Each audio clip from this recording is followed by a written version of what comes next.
अस्सलाम वालेकुम स्टूडेंट्स, आज एक नए टॉपिक के साथ आपके सामने दोबारा से मौजूद हैं और मैं आपको बताती चलूँ that we have already started stoichiometry chapter. और ये चैप्टर जो है वो केमिस्ट्री 9th की जो न्यू बुक है उसमें नया ऐड हुआ है और इसको हमने ऑलरेडी स्टार्ट कर लिया है। आज इसका टॉपिक नंबर 4.4 हम स्टार्ट करेंगे जो कि है केमिकल फार्मूला ऑफ कंपाउंड्स। जी students, chemical formula of compounds जो है इसको समझने के लिए हमें सबसे पहले मॉलिक्यूलर फार्मूला को समझना है। सो मॉलिक्यूलर फार्मूला क्या है? A formula which tells us actual number of atoms in a molecule is called molecular formula. और ये जो है जितने भी मॉलिक्यूलर कंपाउंड्स हैं सिर्फ उनका मॉलिक्यूलर फार्मूला जो है वो मौजूद है।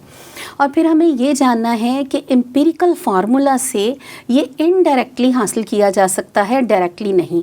हमें एम्पिरिकल फार्मूला को भी समझना है और मॉलिक्यूलर फार्मूला को भी। सो एम्पिरिकल फार्मूला जो है वो सिंपलेस्ट होल नंबर रेशो देता है, जबकि मॉलिक्यूलर फार्मूला जो है ये हमें उस मॉलिक्यूल के अंदर जितने भी एटम्स हैं उनकी जो तादाद है क्वांटिटी को बताता है। जैसे ग्लूकोज के लिए हम देखें फार्मूला है C6H12O6। अगर हम देखें तो इसके अंदर कितने एटम्स हैं तो हम C जो है कार्बन, इसका मास लेंगे 12, मल्टीप्लाई करेंगे 6 के साथ, प्लस 1 इसका मास है हाइड्रोजन का 12, मल्टीप्लाई करेंगे इसको। फिर उसके बाद ऑक्सीजन का है जी 16 और इसको हम किससे मल्टीप्लाई करेंगे? 6 के साथ। जी स्टूडेंट्स, 12 6 72 प्लस 12 1 12 है, प्लस 16 6 96, तो ये आ जाएगा 180 ग्राम्स पर मोल। सो ये जो तादाद है हमने देखा कि ग्लूकोज के एटम के अंदर कितने कार्बन एटम्स हैं, कितने हाइड्रोजन एटम्स हैं और कितने ऑक्सीजन एटम्स हैं, ये हमने फाइंड आउट किया।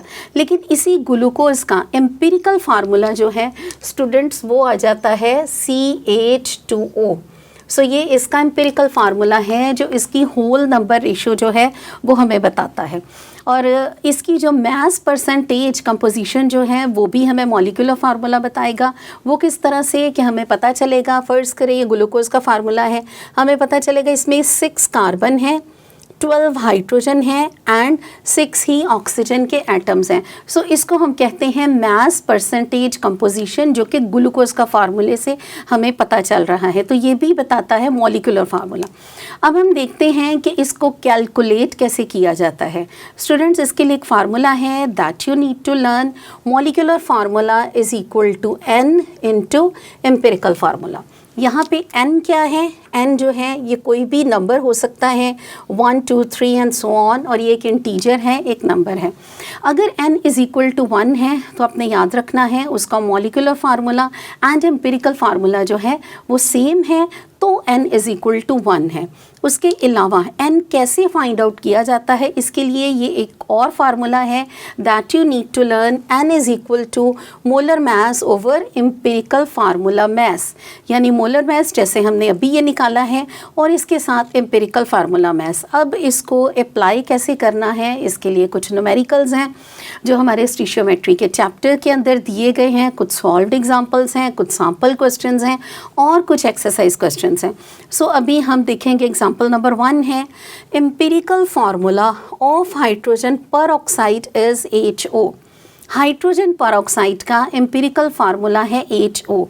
और मैं आपको बताती चलूँ, हाइड्रोजन पर ऑक्साइड का फार्मूला है students H2O2।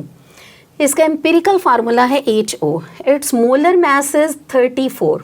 It's molecular formula जो है वो हमने फाइंड आउट करना है। तो सबसे पहले हम देखेंगे कि इसका जो है एम्पिरिकल फार्मूला क्या है, HO। अब हम निकालेंगे इसका एम्पिरिकल फार्मूला मास। EF जो है वो इंडिकेट कर रहा है एम्पिरिकल फार्मूला मास को। वो कैसे निकालेंगे? हाइड्रोजन का एटॉमिक मास है 1, ऑक्सीजन का है 16। सो क्या आ जाएगा इसका एम्पिरिकल फार्मूला मास? 17। अब हम इसका निकालेंगे n निकालेंगे। n का फार्मूला आपको पता है molar mass over empirical formula mass. So इसका मोलर मास जो है that is already given in the example 34। इसको डिवाइड किससे करना है, एम्पिरिकल फार्मूला मैथ से, जो कि है 17, ये आपने देखा था 16 + 1 17। सो अब इसको कट करेंगे, 17 1 ज़ा 17, 17 2 ज़ा 34, तो हमारे पास आ जाएगा 2। सो इसका मतलब है n = 2 है इसका। तो इसको हम कैसे लिखेंगे, इसके HO मॉलिक्यूलर फार्मूला आएगा इसका MF, MF is for the molecular formula. HO ये 2 जो है ये इसके साथ आ जाएगा, तो 2 अटैच है H के साथ भी, H2, 2 अटैच है O के साथ भी, सो H2O2 is the molecular formula of hydrogen peroxide. इस तरह से आपने इस फार्मूले को यूज़ करके इस न्यूमेरिकल के अंदर इसको अप्लाई करना है। आइए एक और एग्जांपल से देखते हैं। एग्जांपल नंबर 2 है, empirical formula of a compound is CH। कोई एक कंपाउंड है, उसका एम्पिरिकल फार्मूला है CH। It's molecular mass is 78 ग्राम पर मोल। मॉलिक्यूलर मास आ जाता है 78 ग्राम्स। मॉलिक्यूलर फार्मूला जो है वो फाइंड आउट करना है, सेम जैसे हमने पहले किया था। सबसे पहले इसका एम्पिरिकल फार्मूला मास जो है वो निकालते हैं।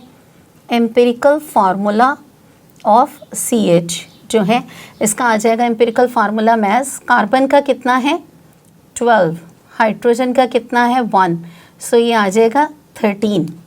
सो empirical formula mass of CH ये आ गया 13।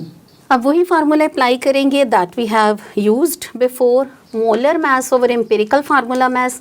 मोलर मास कितना है हमारे पास, ऑलरेडी गिवन 78 है। इसको डिवाइड करेंगे एम्पिरिकल फार्मूला मास से, जो कि है 13। अब ये आ जाएगा, इसको करेंगे तो ये आ जाएगा 6। फिर उसके बाद हमने CH जो है, जो हमारे पास एम्पिरिकल फार्मूला इसका आया था, इसको 6 से करना है। N जो है वो हमारे पास इसका आ गया है 6।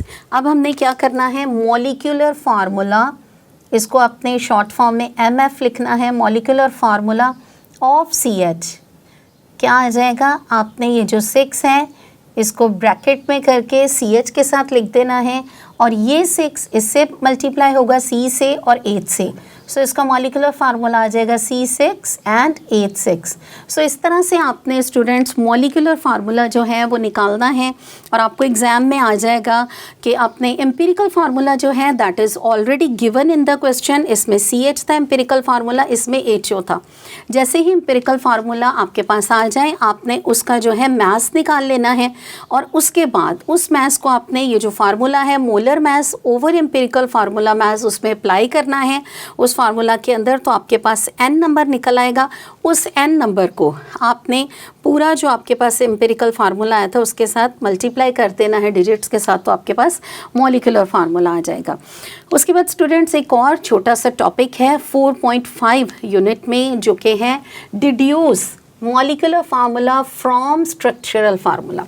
अब मॉलिक्यूलर फार्मूला जो है वो स्ट्रक्चरल फार्मूला से किस तरह निकाला जा सकता है, इसके कुछ स्टेप्स हैं। सबसे पहले उनको फॉलो कर लेते हैं, आपकी बुक में ऑलरेडी गिवन है, सो इनको स्टडी कर लेते हैं। सबसे पहले बता रहे हैं कि राइट स्ट्रक्चरल फार्मूला। अगर आपने किसी भी जो कंपाउंड है उसका आपने निकालना है मॉलिक्यूलर फार्मूला, तो सबसे पहले उसका स्ट्रक्चरल यानी उसका स्ट्रक्चर किस तरह से बिल्ट है। Number 2, count number of atoms.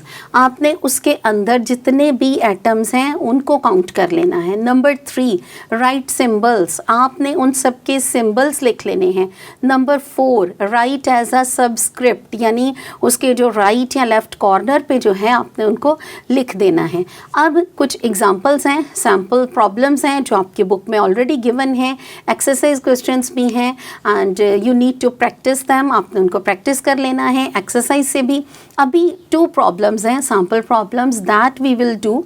Sample problem 1 है जी, right molecular formula of sulphuric acid. It's structural formula is this. अब SF जो है वो स्ट्रक्चरल फार्मूला के लिए है, MF है जी मॉलिक्यूलर फार्मूला के लिए।